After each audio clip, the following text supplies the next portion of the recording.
اعوذ باللہ من الشیطان الرجیم بسم اللہ الرحمن الرحیم سورۃ النصر مدنیۃ وہی 3 آیات۔ سورہ نصر مدینہ میں نازل ہوئی اور اس کی 3 آیتیں ہیں۔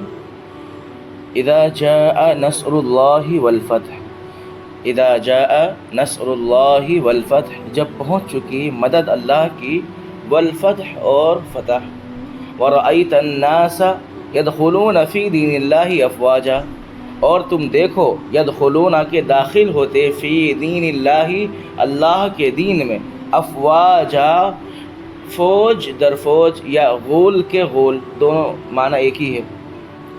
فسبح بحمد ربک واستغفرہ، تو پاکی بولو اپنے رب کی اور خوبیاں بیان کرو، واستغفرہ اور گناہ بخشواؤ اس سے، کس سے؟ اپنے رب سے۔ انہ کان توابا، کہ بے شک وہ بہت معاف کرنے والا ہے۔ خلاصہ تفسیر یہ ہے کہ اے محمد صلی اللہ علیہ وسلم، جب خدا کی مدد اور فتح مکہ کے آثار آپ کے پاس آ پہنچے تو اس فتح پر مرتب ہونے والا آثار یہ ہیں کہ آپ لوگوں کو کیا دیکھو گے کہ لوگ جو ہے نا گروپ در گروپ کیا ہے اسلام میں آنا شروع ہو جائیں گے۔ تو اس وقت سمجھ لینا کہ آپ کے دنیا میں رہنے کا وقت مکمل ہو چکا ہے۔ اس وقت یہ سمجھ لینا کہ آپ کے دنیا میں رہنے کا جو وقت ہے وہ مکمل ہو چکا ہے، چونکہ صلی اللہ علیہ وسلم کو جو دین دیا گیا تھا وہ دین سمجھ لینا کہ اب یہاں پر وہ تکمیل دین ہو چکا ہے، اور اب کیا ہے، اب سفر آخرت قریب ہے، اس لیے آپ کیا ہے اس کی تیاری کیجئے اور اپنے رب کی تسبیح و تحمید کیجئے اور اس سے مغفرت کی درخواست کیجئے، کیونکہ وہ بڑا کیا ہے، توبہ قبول کرنے والا، بڑا معاف کرنے والا ہے۔ یہ اس کی خلاصہ تفسیر ہے اس صورت کی۔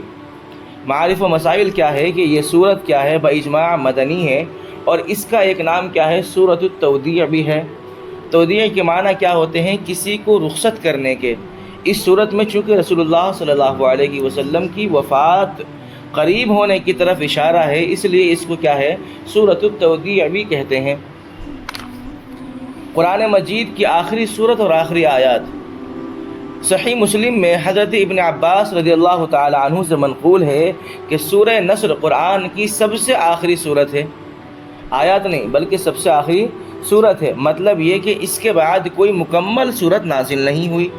بعض آیات کا نزول جو اس کے بعد ہونا بعض روایات میں ہے وہ اس کے منافی نہیں ہے، کیونکہ جیسا کہ قرآن کریم کی سب سے پہلی صورت کیا ہے، سورہ فاتحہ ہے، لیکن سورہ فاتحہ کیوں ہے قرآن کریم کی سب سے پہلی صورت؟ اس لیے کہ وہ مکمل سب سے پہلی صورت ہے، اسی وجہ سے، جبکہ اس سے پہلے سورہ اقرا ہے نا، اور سورہ مدثر وغیرہ کی چند آیات کیا ہیں اس سے پہلے نازل ہو چکی تھی۔ تو اب اس میں جو ہے حضرت ابن عمر رضی اللہ تعالی عنہ نے فرمایا کہ یہ صورت کیا ہے، حجۃ الوداع میں نازل ہوئی۔ اس کے بعد کیا ہے، آیت الیوم اکملت لکم دینکم نازل ہوئی۔ ان دونوں کے نزول کے بعد رسول اللہ صلی اللہ علیہ وسلم اس دنیا میں صرف 80 روز رہے، 80 روز کے بعد وفات ہو گئی۔ یہ کون کہہ رہے ہیں؟ ابن عمر رضی اللہ تعالی عنہ کہہ رہے ہیں۔ اب ان دونوں کے بعد آیت کلالہ نازل ہوئی۔ آیت کلالہ کون سی ہے؟ قل اللہ یفتیکم فی الکلالہ ان امرؤ ہلک لیس لہ ولد ولہ اخت فلہا نصف ما ترک۔ یہ بھی ایک مراد ہے کہ اس کے بعد ان دونوں آیت کے بعد یہ والی آیت نازل ہوئی، جس کے بعد رسول اللہ صلی اللہ علیہ وسلم کی عمر شریف کے کل کتنے دن؟ 50 دن باقی رہ گئے۔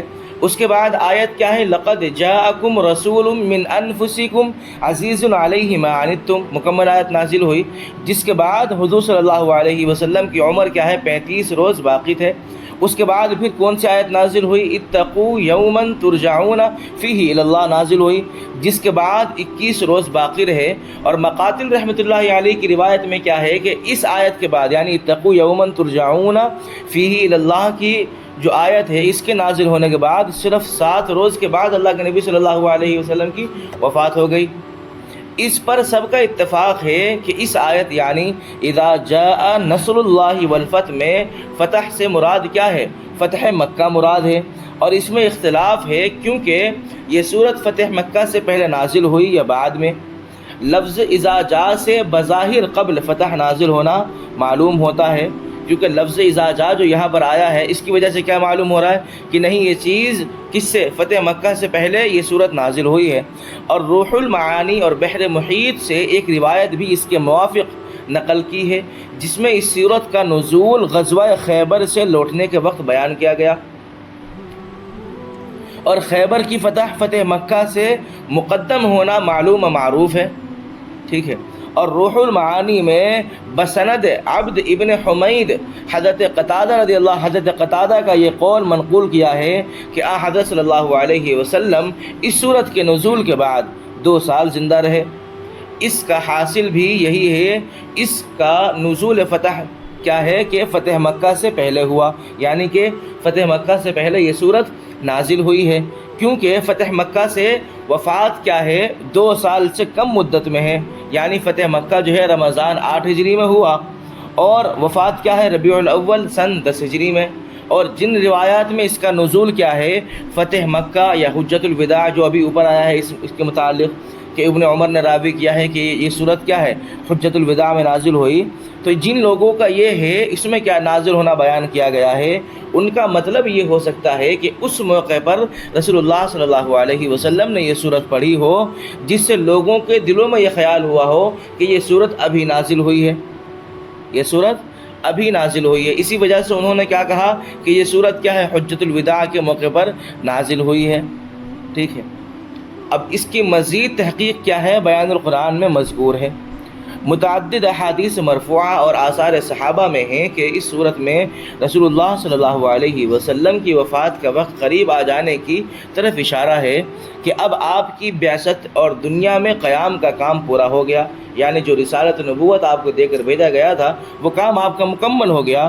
اب کیا ہے، اب تسبیح و استغفار میں لگ جائیے۔ اور مقاتل کی روایت میں ہے کہ جب یہ صورت نازل ہوئی تو آپ نے صحابہ اکرام کے مجمع کے سامنے اس صورت کی تلاوت فرمائی، جن میں حضرت ابو بکر رضی اللہ تعالی عنہ و عمر اور سعد بن ابی وقاص جیسے صحابہ اکرام موجود تھے۔ سب سن کر اس کو خوش ہوئے، اس میں فتح مکہ کی خوشخبری ہے، مگر حضرت عباس رضی اللہ تعالی عنہ رونے لگے۔ رسول اللہ صلی اللہ علیہ وسلم نے پوچھا کہ رونے کا سبب کیا ہے، رونے کی وجہ کیا ہے؟ تو حضرت عباس رضی اللہ تعالی عنہ نے عرض کیا کہ اس میں تو آپ کی وفات کی خبر مضمر ہے، یعنی پوشیدہ ہے۔ حضرت صلی اللہ علیہ وسلم نے اس کی تصدیق فرمائی کہ آپ نے بالکل صحیح کہا۔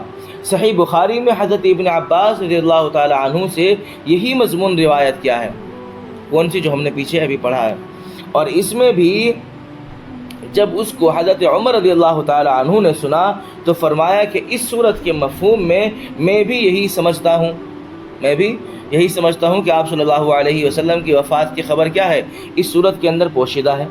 وَرَأَيْتَ النَّاسَ، فتح مکہ سے پہلے بہت بڑی تعداد لوگوں کی ایسی تھی جو رسول اللہ صلی اللہ علیہ وسلم کی رسالت اور اسلام کی حقانیت پر ان کو کیا ہے تقریباً یقینی ہو چکا تھا، مگر اسلام میں داخل ہونے سے ابھی تک کیا ہے قریش کی مخالفت کے خوف یا کسی تذبذب کی وجہ سے، تذبذب یعنی کسی پس و پیش کی وجہ سے کیا ہے رکے ہوئے تھے۔ فتح مکہ نے وہ رکاوٹ دور کر دی تو فوج ہو کر یہ لوگ اسلام میں داخل ہونے لگے۔ ورایت الناس ہے نا، اس آیت میں یہ چیز بیان کی گئی ہے کہ فوج ہو کر یہ لوگ اسلام میں داخل ہونے لگے۔ یمن سے 700 نفر مسلمان ہو کر آ پہنچے، یعنی 700 آدمی یمن سے کیا ہے مسلمان ہوئے، جو راستے میں اذانیں دیتے ہوئے اور قرآن کریم پڑھتے ہوئے آ رہے تھے۔ اسی طرح عام عرب فوج ہی کیا ہے فوج ہو کر وہ بھی یعنی گروہ در گروہ ہو کر کے، گروپ در گروپ ہو کر کے کیا ہے اسلام میں داخل ہونے لگے۔ فسبح بحمد ربک واستغفرہ، حضرت عائشہ صدیقہ رضی اللہ تعالی عنہ فرماتی ہیں کہ اس صورت کے نازل ہونے کے بعد رسول اللہ صلی اللہ علیہ وسلم جب کوئی نماز پڑھتے تو یہ دعا کرتے تھے، سبحانک ربنا وبحمدک اللہم اغفر لی، اور یہ بخاری شریف کی روایت ہے، بخاری شریف میں یہ حدیث لکھی ہوئی ہے۔ اور حضرت ام سلمہ رضی اللہ تعالی عنہ فرماتی ہیں کہ اس صورت کے نزول کے بعد اٹھتے بیٹھتے اور جاتے آتے ہر وقت میں یہ دعا پڑھتے تھے، سبحان اللہ وبحمدہ استغفر اللہ واتوب الیہ، اور فرماتے تھے کہ مجھے اس کا حکم کیا گیا ہے، اور دلیل میں اس کے دلیل ثابت کرنے کے لیے صلی اللہ علیہ وسلم اذا جاء نصر اللہ کی مکمل تلاوت فرمایا کرتے تھے۔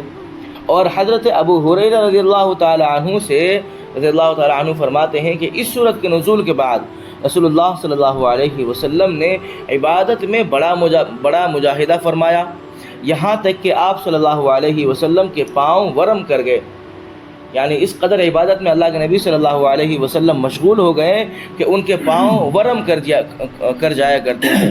اکثر و بیشتر پاؤں ورم کب کیا جاتا ہے؟ اس حالت میں جب انسان ایک ہی حالت میں زیادہ وقت تک رہے، یا تو وہ بیٹھنے کی حالت میں، یا سجدے کی حالت میں، یا کھڑے ہونے کی حالت میں، ایسے لمبے وقت تک کے رہے جب جا کر کے پاؤں میں ورم کی حالت آ جاتی ہے۔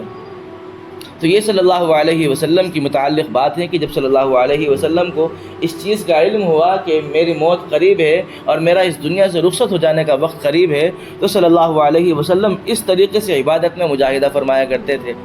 اور دنیا کے اصول و ضوابط کے مطابق اگر ہم ان چیزوں پر عمل کریں، اگر ہم غور و فکر کریں، تو جب ایک انسان اپنی بڑھتی عمر کی طرف جاتا ہے تو گویا وہ اس چیز کی نشانی ہے کہ آپ موت کے ایک وقت قریب جا رہے ہیں، ایک لمحہ آپ سے موت قریب ہوتے جا رہی۔ جو میرا دن بدن میں بڑھتا جا رہا ہوں، بڑا ہوتے جا رہا ہوں، اس طریقے سے موت میرے قریب آتی جا رہی ہے۔ تو گویا کہ ہمیں کیا کرنا چاہیے؟ جب اللہ کے نبی صلی اللہ علیہ وسلم جو معصوم تھے، جو بے گناہ تھے، جب وہ اس طریقے سے وہ اتنا مجاہدہ عبادت میں کیا کرتے تھے کہ ان کے پاؤں ورم کر جایا کرتے تھے، تو ہمیں کیا کرنا چاہیے؟ ہمیں اور دنیا حاصل کرنی چاہیے، ہمیں اور دنیا کے پیچھے لگ جانا چاہیے، ہمیں اور زیادہ دنیا کی مال و دولت کی فکر میں لگ جانا چاہیے۔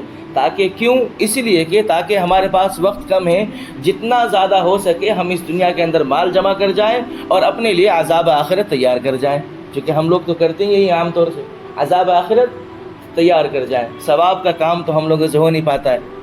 بہرحال اللہ تعالی ہم تمام کو صحیح طور سے سمجھنے کی توفیق عطا فرمائے۔ یہاں پر الحمدللہ سورۃ النصر کی تفسیر مکمل ہو گئی۔ سبحان اللہ وبحمدہ، سبحانک اللہم وبحمدک، ونشہد ان لا الہ الا انت، ونستغفرک ونتوب الیک۔ سبحان ربک رب العزۃ عما یصفون، وسلام علی المرسلین، والحمد للہ رب العالمین۔